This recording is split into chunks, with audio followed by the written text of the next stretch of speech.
Are you ready? All right, ladies and gentlemen, for the main event. Next up,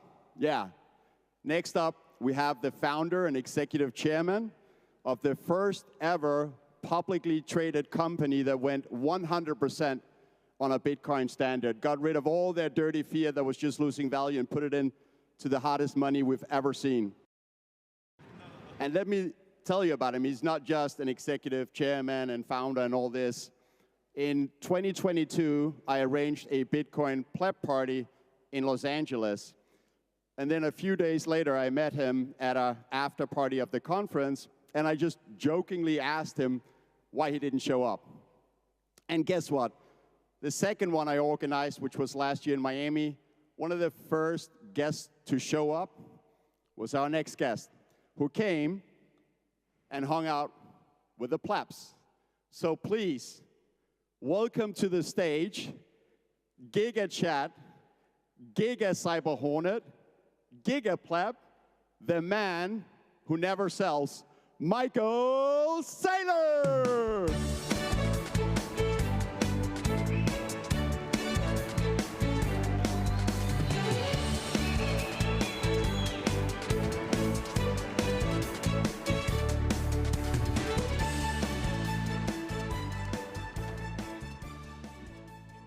I love Prague.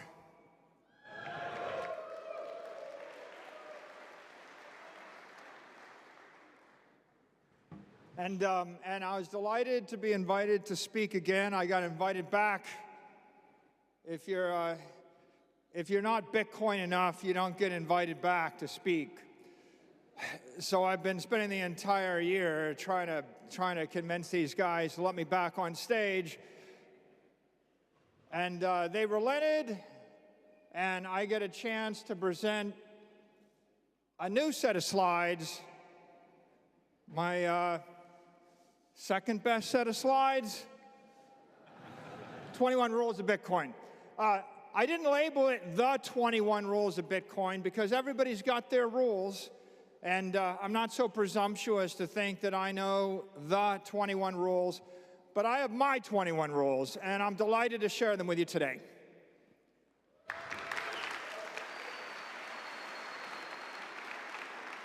I'm going to start by framing my conversation. Bitcoin's a singularity where science collides with economics, right?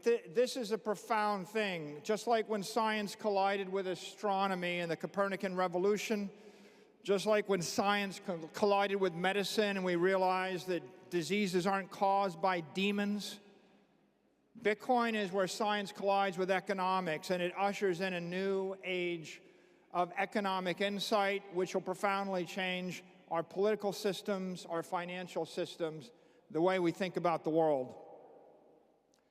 And of course, we all know this. Bitcoin's the world's first perfect money.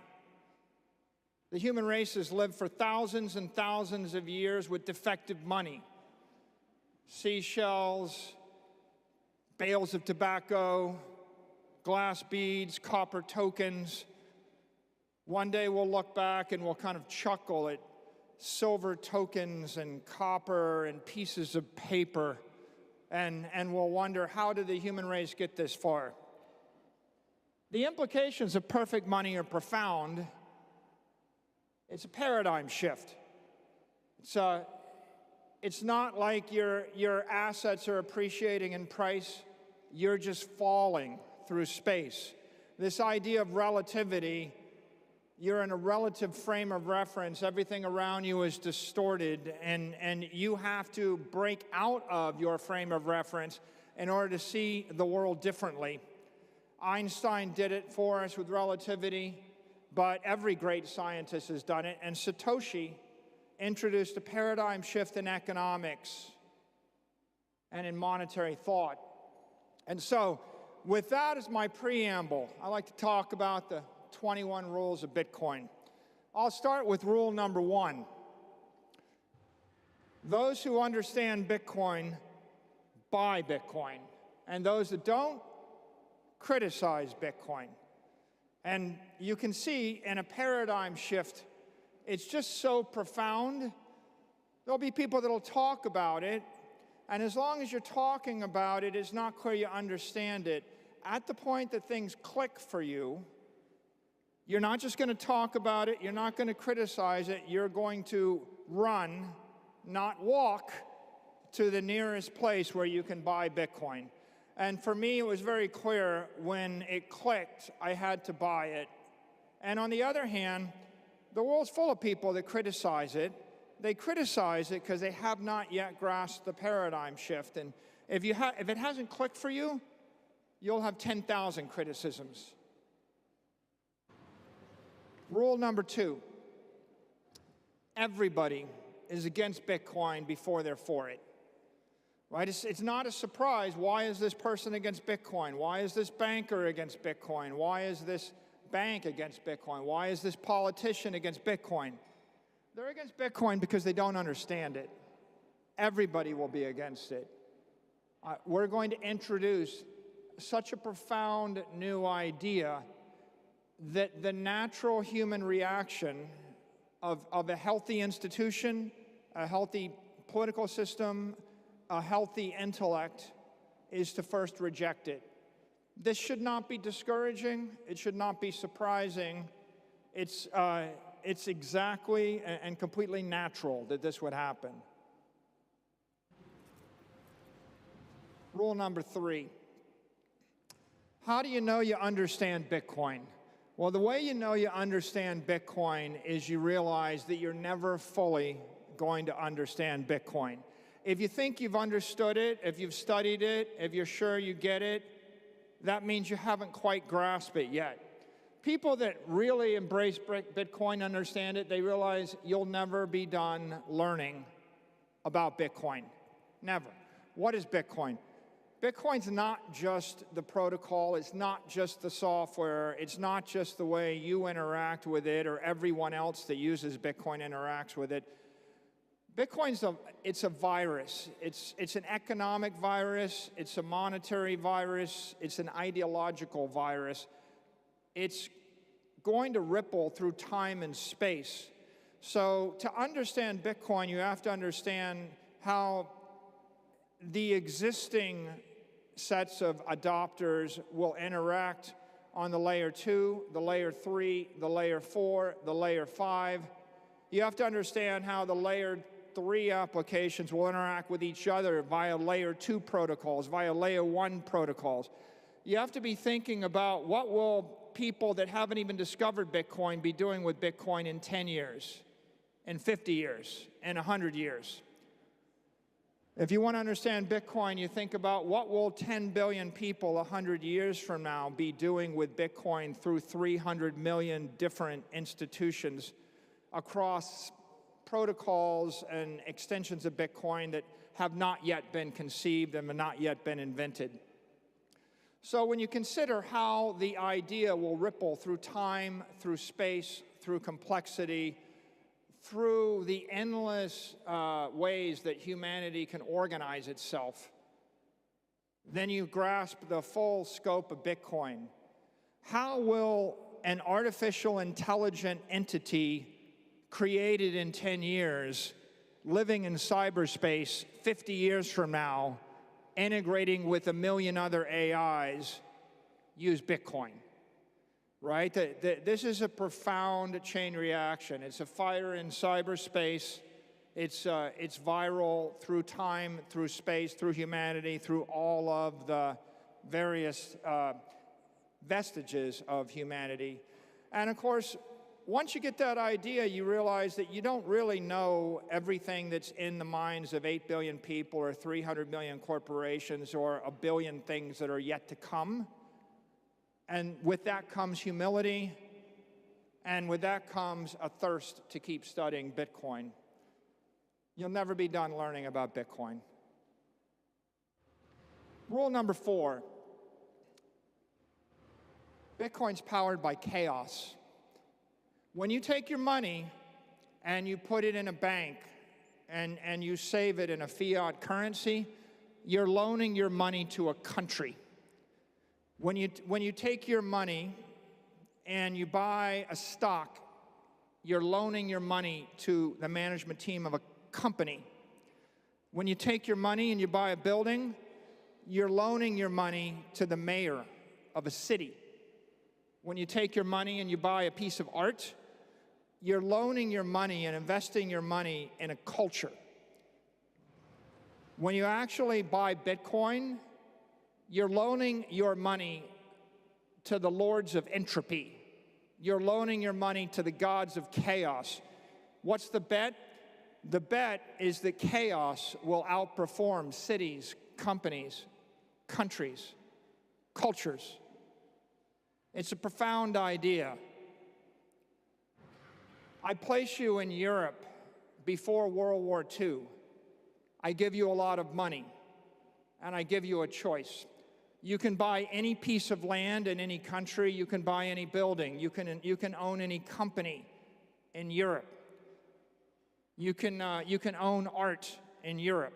You can invest in the currencies and the bonds of Europe. Imagine I give you a choice of buying any asset in any nation that's about to be a combatant in World War II, or you can own the one bank in Switzerland that's going to hold all the money of all the combatants. And you see, if you own that Swiss bank, and everybody puts their money in the bank, and the war comes, chaos comes. And the war is a metaphor for chaos and entropy accelerated in 4 years.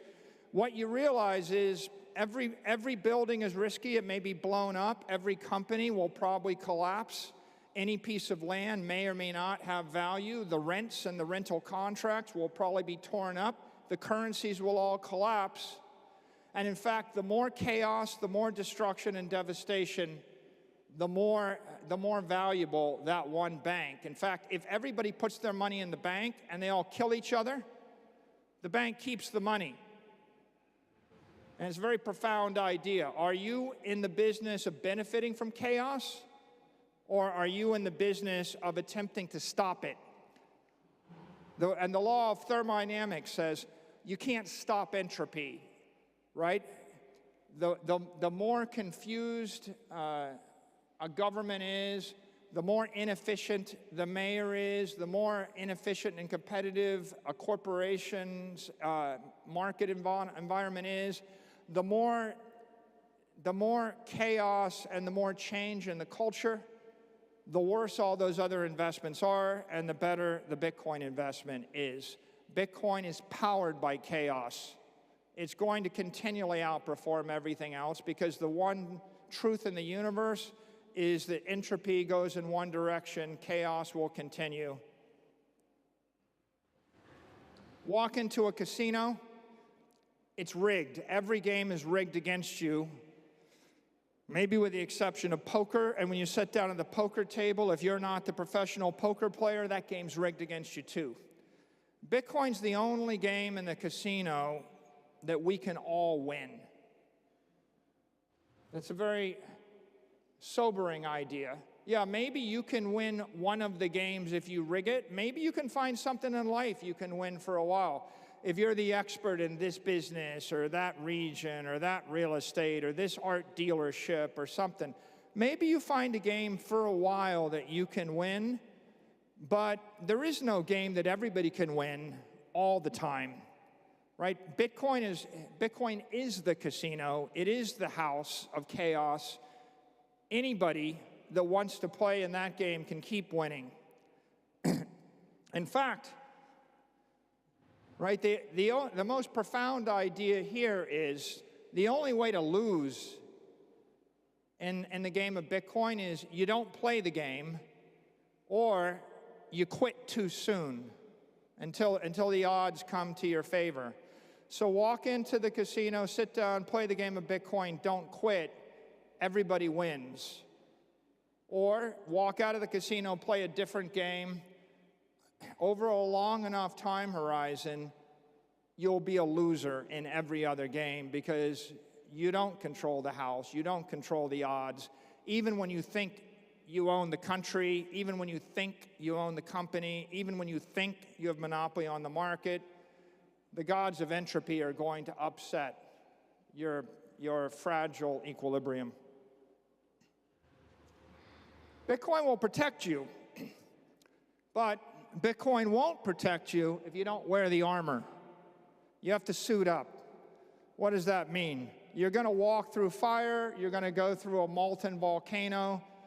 Don't armor up 1% of your body. Don't cover 5% of your body. Suit up. Buy the Bitcoin. Control the Bitcoin, right? Maybe this means not your keys, not your coin. Maybe this means it doesn't help to tell everybody you know about Bitcoin, but be afraid to buy it. It doesn't help to buy it if you don't control it. It doesn't help, when you put 1% of your assets into Bitcoin and the rest go to zero, and the 1% increases by a factor of 20 or 30 or 100, you'll be saying to yourself, I guess I got something, and then you'll look back and you'll think, I'd be a lot better if 99% of my body hadn't been burned. Maybe I could have suited up more than 1% of my body. Don't leave yourself with an Achilles heel. Rule number 7. Bitcoin's the one thing in the universe that you can truly own. How? Why? Right? It's information manifested as economic value. The network has to be durable. The network has to be decentralized. The network has to be ethical. But if you find an economically sound, technically sound, ethically sound crypto network, of which we have one called Bitcoin, then the possession of the keys is ownership of the thing. Everything else you have in your life, you own at the pleasure of someone more powerful than you. Whether it's the mayor, the governor, the nation state, the corporation, it could be anything or anyone. You think you own it, you have it until it's taken away. It'll be taken away from you by expropriation, by taxation. Maybe it'll be taken away from you by regulation. And in the absence of all those things, it'll be taken away from you by the passage of time, entropy and chaos. Except this thing. This is the thing that if you own this, the passage of time only makes it more valuable. Chaos only makes it more valuable.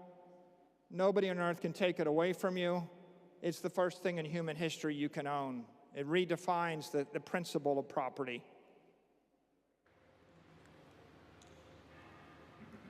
Rule 8, everybody gets Bitcoin at the price they deserve. The decision to buy Bitcoin is an act of humility. It's when you can overcome your fear, your uncertainty, your doubt. It's a moment of clarity and courage. Courage to overcome the FUD. Clarity when you realize that you need to break with your convention, with your ceremony, with your rituals, with all of your history. And when you finally see things clearly, and when you finally overcome that fear, you'll buy it. In December of 2013, I looked at it and I tweeted, Bitcoin's days are numbered. It'll probably go the way of online gambling. Big mistake. Bitcoin was $892. Okay? I got the price I deserved. And when I first started buying Bitcoin, I was buying it at $9,500. But that's okay. I'll buy it at $95,000. And then I'll be buying it at $950,000. And when it gets to $950,000, there'll be some whiny person, a talking head on television, saying it looks overbought right now. It looks a little bit heated. We think it's going to trade down to 700,000. And they'll miss it. It'll go to 8 million. And they'll buy it at 8 million. And they will get Bitcoin at the price they deserve.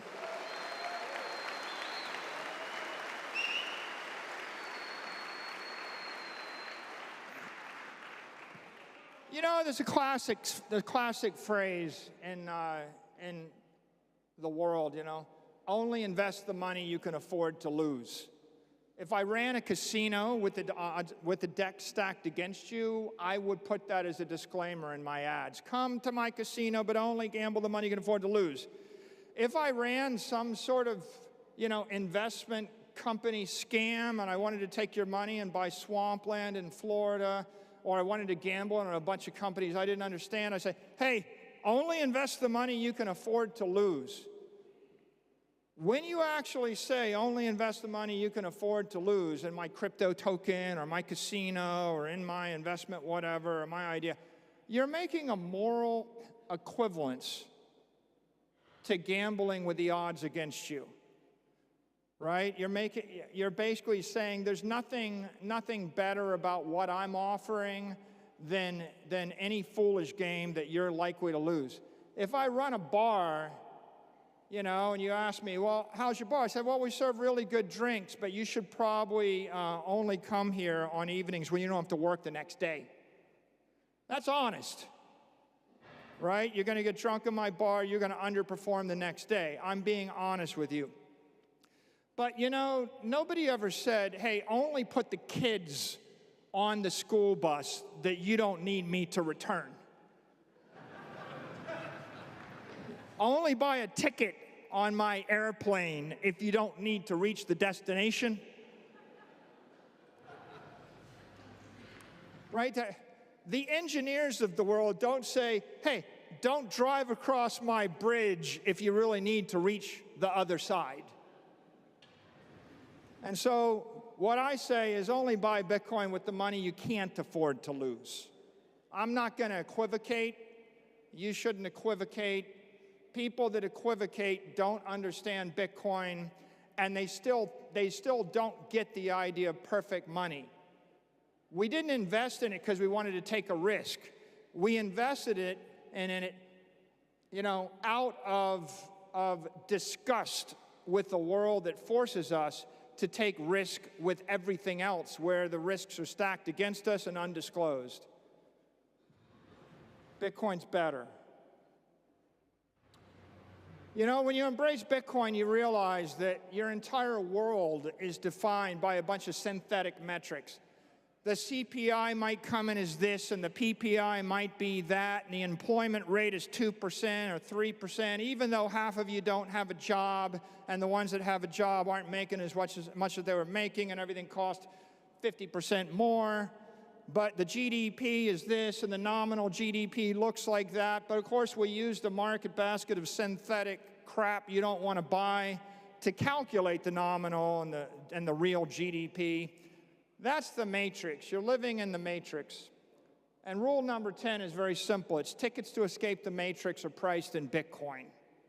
You don't have Bitcoin, you cannot buy your way out of the matrix. And until you understand that you need to buy your way out of the matrix with Bitcoin, you don't understand the matrix and you don't understand Bitcoin.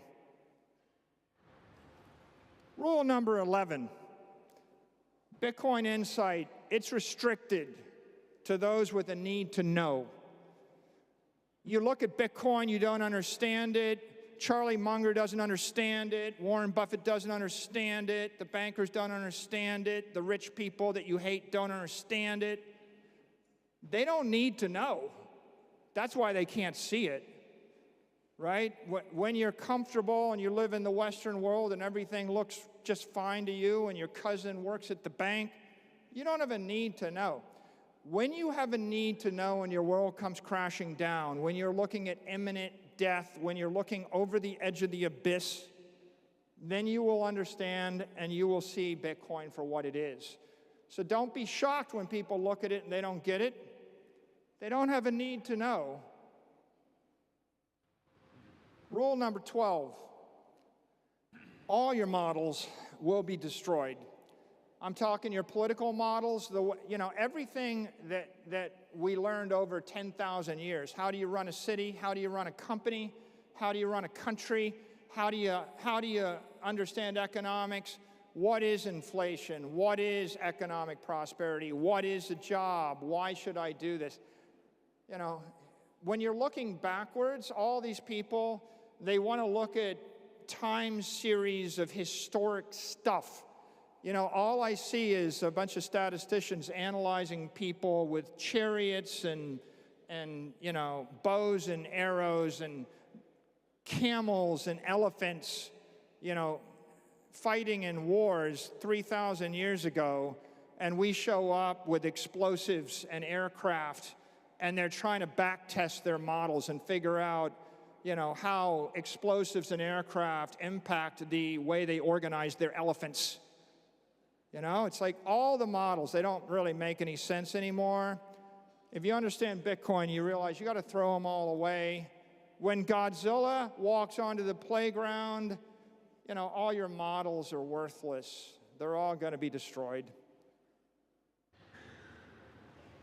Rule 13, the cure to economic ill is the orange pill.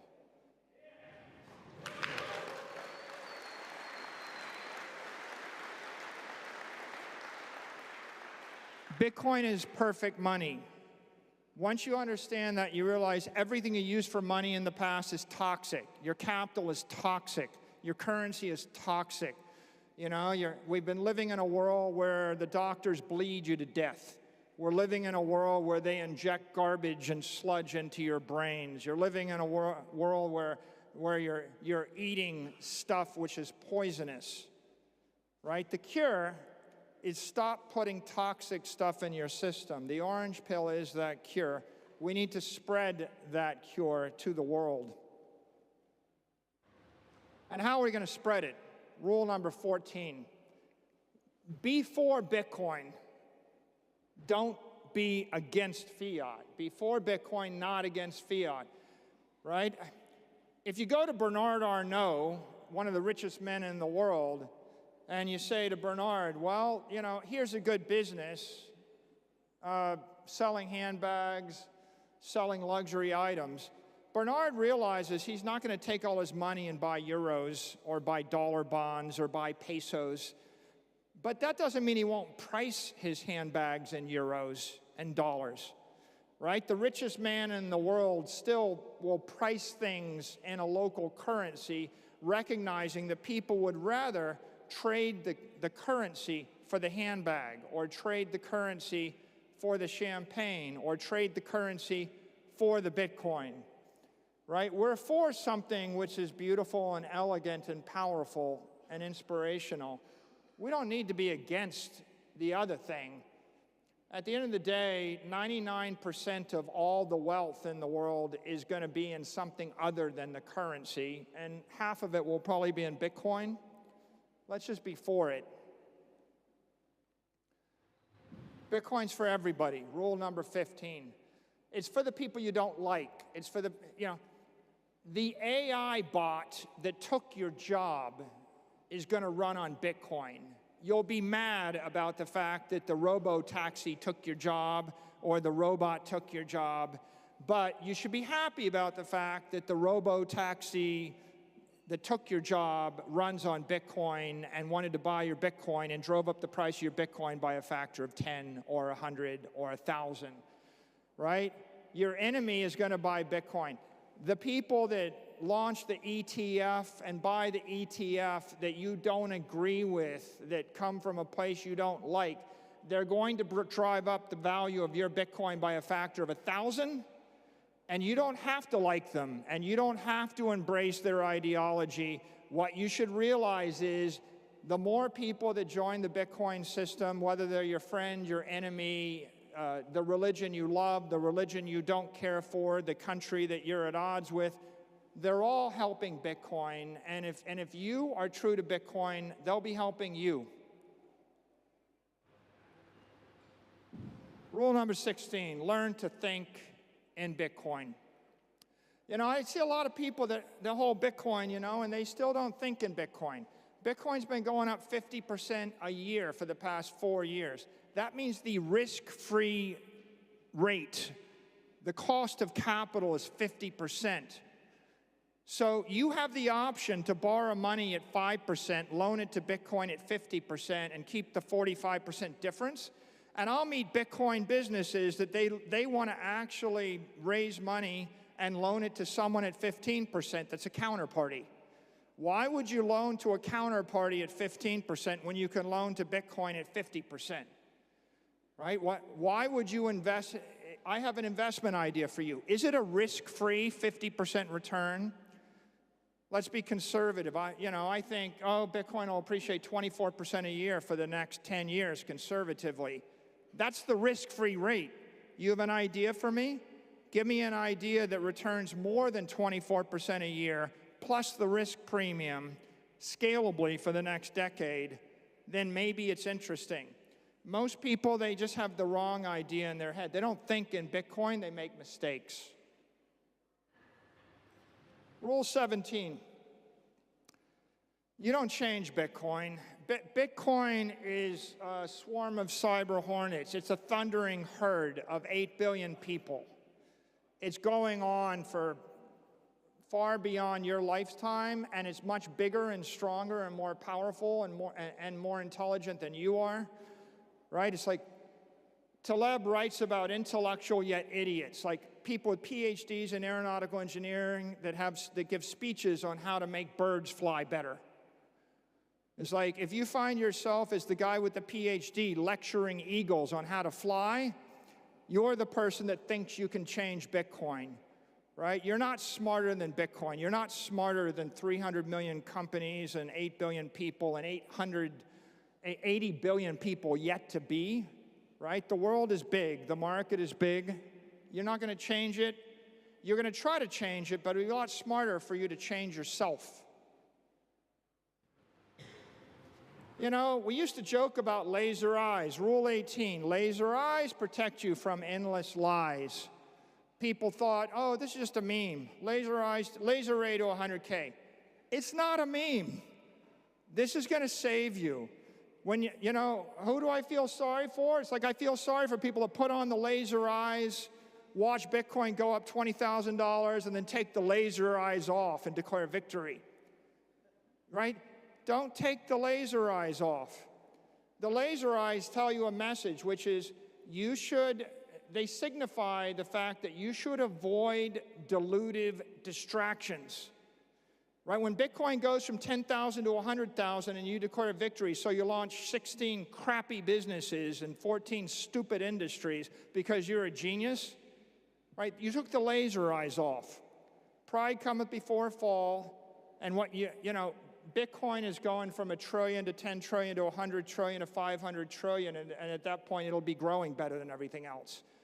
And there's someone that wants to take laser eyes and focus on this thing as long as the joke is good, and then they're going to drift off to launch 82 other things.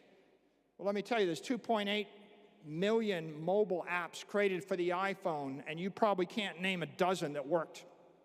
There's 1.8 million extensions in Chrome, and you probably don't use 2 of them, right? There's a 99.9% mortality rate on new business ideas, but you're sure yours is going to work, right? Laser eyes are about humility, but everybody is going to BS you. They're all going to tell you that they've got this great idea that's better than Bitcoin, the next Bitcoin. Bitcoin had its run, and then you're going to lose your focus. You're going to get distracted, maybe because you made a lot of money by buying Bitcoin at 100 and selling it at 5,000 because you were a genius, and you got out at 5,000, and then you launched 16 other crappy, stupid businesses where you're just like everybody else, and then you'll be like, oh, yeah, the mayor banned my business. Oh, the government taxed my business. Oops, it turns out that Microsoft wants to enter this business. Oops, I didn't realize that, that employee would steal whatever, the money from this business. Oops, the bank failed, and then you will rediscover everything that Satoshi knew when Satoshi invented Bitcoin. Laser eyes are here to protect you, right? Embrace them, right? Don't belittle them. And it takes me to my next point, which is, respect Bitcoin, or it'll make a clown out of you. Right? I mean, I come to Bitcoin. I've spent all my time trying to learn Bitcoin. I realize I still don't learn Bitcoin. I still don't know everything there is about Bitcoin. But what I do appreciate about Bitcoin is it's bigger than all of us.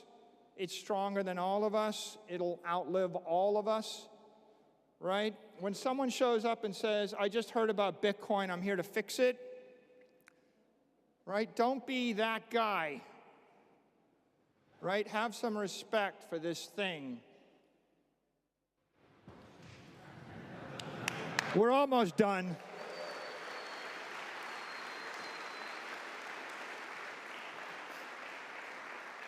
I would be remiss in giving a presentation of 21 rules of Bitcoin if I didn't mention this rule. You do not sell your Bitcoin. What do I mean? Bitcoin is energy. Bitcoin is life. Don't squander your life. Conserve your energy. Right? I give you energy for, don't let the fire go out.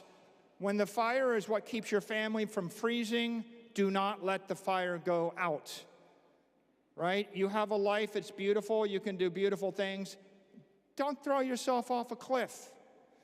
Right? And Satoshi gave you economic energy. You can capture it, you can own it, you can conserve it. Don't throw it away. Economically, Bitcoin's been going up 50% a year for the past 4 years. Every time you sold it, you gave up the best performing asset in the world to buy what? Diversification is selling the winner to buy the losers. When do you sell your Bitcoin? When your family's going to die, you sell your Bitcoin. When you need it to conserve your life, the lives of those you love, then yeah, you trade it, you borrow against it, but you only need one chair. You do not sell your Bitcoin. Everything else is inferior. The world, by the way, the entire world is constructed to convince you to sell your Bitcoin. Everybody wants you to trade your Bitcoin for their hedge fund, for their stock, for their idea, for their whatever it is. And you just have to keep in mind that, like, no one is getting rich by telling you not to give them your money. And we've arrived at the 21st rule of Bitcoin. Spread Bitcoin with love, not hate. Violence invites violence. Aggression inspires resistance. Satoshi, forgive them. They know not what they do.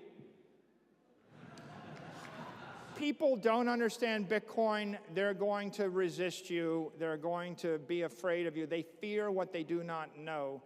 But when you come across someone that doesn't like Bitcoin, they call it a scam, they call it whatever was the last most colorful thing that someone said about it, your reaction ought to be, hey, they don't have a need to know. They don't understand. The world consists of people that need Bitcoin and they don't understand it, but they will. And those that need Bitcoin and they're in the business of getting it. When someone doesn't understand it and they treat you poorly and they're mean to you or they're aggressive or they're violent to you, the best thing you can do is just say they don't understand it. If you understood it, you wouldn't feel that way. Because if you push back against them with hate, that just slows down their learning path. They're just going to learn slower. They're going to adopt slower. If you actually treat them with kindness, they'll remember they were mean to you and they'll feel bad about it when they discover Bitcoin, and they'll come back and they'll embrace it. You make it easier for people to embrace Bitcoin, and they'll do it faster. Don't give people the excuse that Bitcoiners are mean, they hate me, they were violent to me, right? Because then the entire topic just shifts to, a struggle, over some tangential thing which was irrelevant. So go place to place, door to door, person to person, institution to institution, nation to nation. Offer them something which is going to make their life better. Offer it with love, not hate. And with that, I want to thank you all. Thanks for supporting Bitcoin. Thanks for being here today.